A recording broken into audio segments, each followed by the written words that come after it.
Hi everyone, I'm here today with my friend Officer Brian Dehart to answer some questions about sexual assault. Could you please state your name and your occupation? Yes, my name is Officer Brian Dehart. I'm currently assigned to the Baltimore County Police Department working out of the White Marsh Precinct. Okay, Officer Dehart, I'm going to share some sexual assault statistics with you and then I'm going to ask you some more questions. Okay. So out of every 100 sexual assaults, only 32 get reported to police. That means that 68% of sexual assaults never get reported. Every 107 seconds, an American is sexually assaulted, and each year there are about 293,000 victims of sexual assault, and approximately two-thirds of assaults are committed by someone known to the victim. Correct. Very correct. So with this said, why do you think so few people report a sexual assault? I think that people sometimes are often nervous.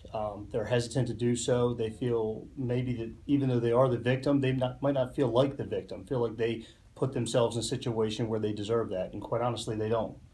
That's Not right, at all. they don't. Nobody deserves that. hmm But there are resources for victims of sexual assault. Yes, there's several resources. Any police department has a domestic violence unit or a violent crimes unit.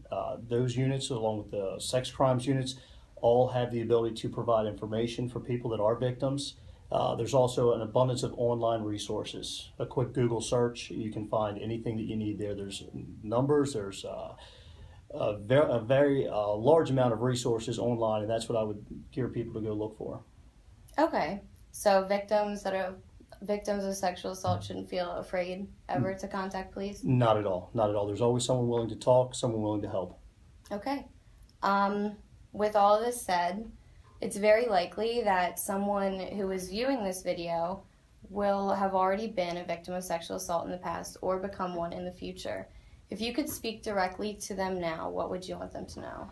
There's a couple of things that I think are maybe key factors in trying to prevent it. Obviously, there's no surefire way to prevent an assault like that. But there are a couple of things that you can do to make sure that you limit the chances that could happen. One, be aware. Be aware of your surroundings. Know where you are, know where you're going.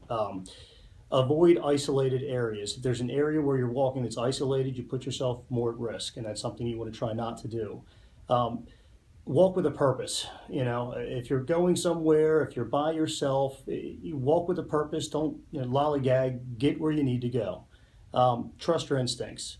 If you're walking somewhere, you see someone walk past you, you think maybe they turn around, you just don't feel right, get out of that situation. Trust your instincts. That's very important. Try not to load yourself down. Bags, book bags, all sorts of stuff like that. You don't need that. Keep only what you need and get where you need to go. Make sure you have your cell phone with you. A lot of times, if you're going through an area where you may have a questionable area, have 911 on speed dial. Keep it in your hand just in case something happens. Police can and do trace 911 calls where they hear disturbance in the background or hang-up calls if it's suspected there might be something more afoot. Make sure, don't allow yourself to be isolated by yourself. If there's someone you can walk with, have someone come walk with you. A friend, if you're going from a class somewhere else, involve them. Take them with you. And avoid putting headphones in both ears. A lot of times people nowadays throw earbuds in, headphones on, and they just walk and do what they're doing. This takes away one of your senses. You're limiting what you can hear. You might be able to hear someone running behind you if that's how the attacker tries to chase you down. Make sure you leave at least one ear open and pay attention to your surroundings. It's very important.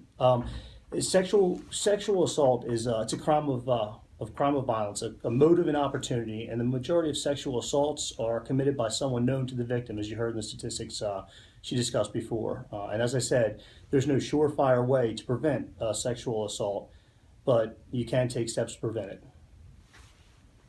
Okay, well, you've given us some really great information, and I want to thank you so much for your time today. Thank you for talking with us. You're very welcome. In conclusion, sexual assault is a serious issue in the United States, and if you or someone you know is a victim, don't feel afraid to speak up. Get justice for yourself. There's resources out there for you. There's crisis counseling. There's the police department. They're all happy to help you. So stay safe. Thank you.